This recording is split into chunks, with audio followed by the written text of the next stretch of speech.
Sébastien, vous restez bien sûr avec nous, on va justement revenir à notre invité de cette semaine, c'est Steve Darcy.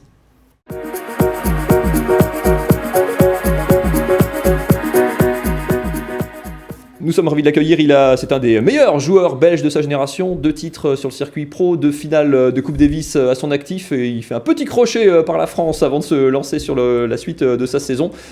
Steve Darcy, bonjour. Bonjour. Comment on vit déjà sur le tour quand on est à 35 ans, quand on est papa, on trouve encore le moyen de faire des créneaux par la télé, c'est toujours aussi compliqué ou c'est de plus en plus compliqué de jongler avec l'emploi du temps ? C'est sûr qu'avec 2 enfants, ça devient un peu plus compliqué. Maintenant, voilà, je pense que globalement, ça se passe bien. Je gère plutôt pas mal les choses. Donc, maintenant, c'est chouette. Le fait d'être un peu blessé, je suis un peu plus proche d'elle et plus souvent à la maison. Donc, c'est pas plus mal non plus. On parlait de santé, on va en reparler avec Cédric, notre kiné, tout à l'heure. C'est un paramètre de plus en plus prégnant. Et forcément, la blessure, la prévention des blessures, les soins, c'est quelque chose qui vous occupe de plus en plus aussi. C'est ça, l'idéal, c'est vraiment d'être dans le préventif et non dans le curatif. Malheureusement, en ce moment, c'est plutôt du curatif, donc c'est pas facile. Mais c'est vrai que le sport a vraiment évolué et maintenant, on met l'accent sur la prévention, sur plein de choses. Et je pense que c'est la clé pour avoir une longue carrière. Ça fait quand même partie du tennis des sports où on voit des joueurs performants de plus en plus vieux, entre guillemets. Federer a 38 ans. Ça vous surprend ? Comment vous expliquez cette longévité aussi de certains joueurs ? D'autres arrêtent évidemment plus tôt, mais c'est beaucoup de joueurs quand même. On arrive à jouer au tennis, la preuve, passé 35 ans. Ouais, on joue de plus en plus tard, mais je pense que voilà, on fait beaucoup plus attention à notre corps, à l'alimentation, à la manière de s'entraîner qui a un peu changé aussi. Maintenant, un Federer, c'est encore différent parce qu'il choisit ses tournois. Il ne joue pas beaucoup de tournois. Il joue beaucoup moins qu'un joueur qui est 100e mondial. Il ne joue pas toutes les semaines. Maintenant, quand il joue, il va souvent au bout. Donc, c'est sûr qu'il a beaucoup de matchs. Mais voilà, je pense que le fait d'être bien suivi chaque fois avec son kiné, son préparateur physique, ça change vraiment la donne. Votre secret, c'est le lait de riz, vous disiez avant. Ça fait partie. Un peu ça.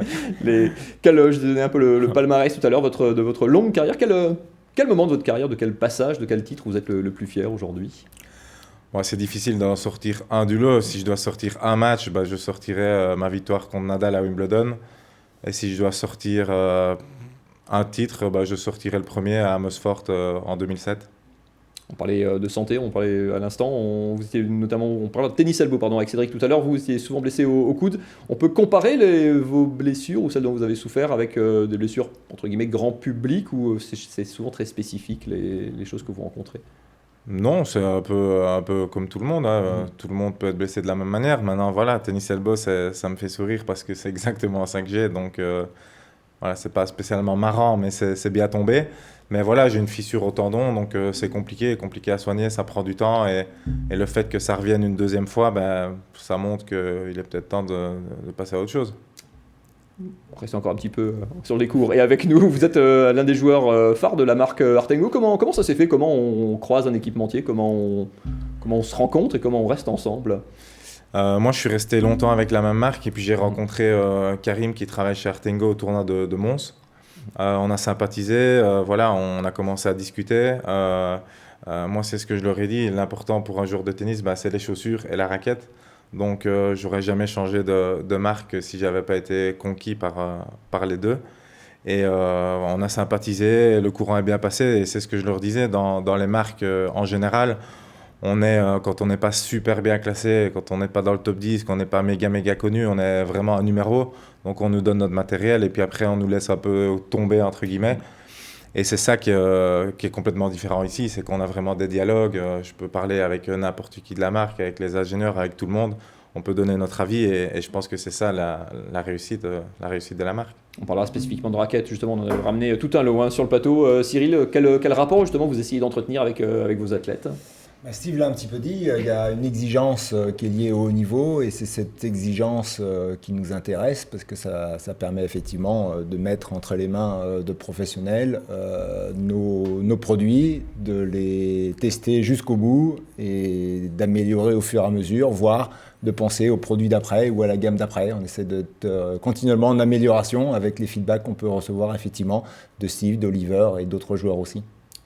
Vous échangez d'ailleurs pardon, entre vous, entre différents joueurs de la marque, on échange avec les ingénieurs. Comment ça se passe? C'est des retours comme ça après un match, après un tournoi, ou on se retrouve vraiment pour des sessions spécifiques de développement de matériel, Steve? Non, on est souvent en contact par email pour donner notre avis, pour tester des vêtements, des chaussures, enfin un peu tout. Avec Oliver, on se croise forcément dans les tournois. On rigole souvent parce que voilà, je le vois arriver avec des vêtements que j'ai jamais vus et donc on se dit ah bah tiens t'as ça et c'est assez Comment marrant. ça se fait que j'ai pas le même, Cyril? Oui, c'est vrai, c'est vrai. Donc c'est plutôt rigolo, ouais. Comment, Cyril, pour finir, dans quelle perspective on se place comme ça quand on accompagne des joueurs? On essaie de construire des relations, c'est du one shot, il y a des liens personnels qui se créent, comment ça fonctionne? Oui, on peut faire des choix, on peut faire différents choix, on peut faire le choix d'en avoir beaucoup et forcément avoir peut-être un peu moins de relations. Nous on a plutôt le choix d'en avoir moins, mais d'aller au bout, notamment sur la partie conception et sur la partie test. Donc voilà, c'est un choix. Et nous, on est assez proche d'Oliver et de Steve parce que c'est nos deux athlètes. Donc voilà, et puis ils nous apportent tout ce dont on a besoin pour aller au bout et faire progresser notre matériel. Je crois que c'est ça le plus important pour nous en tout cas.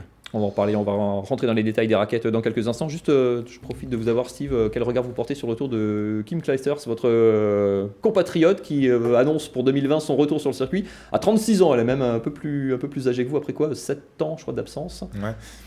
C'est intéressant, je crois que c'est un magnifique challenge. Maintenant, voilà, elle a du pain sur la planche, elle va devoir vraiment bosser dur.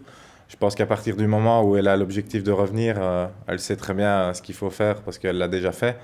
Maintenant, voilà, elle a eu 3 enfants, la route est vraiment très longue, le niveau a quand même bien changé aussi. Donc c'est un fameux challenge.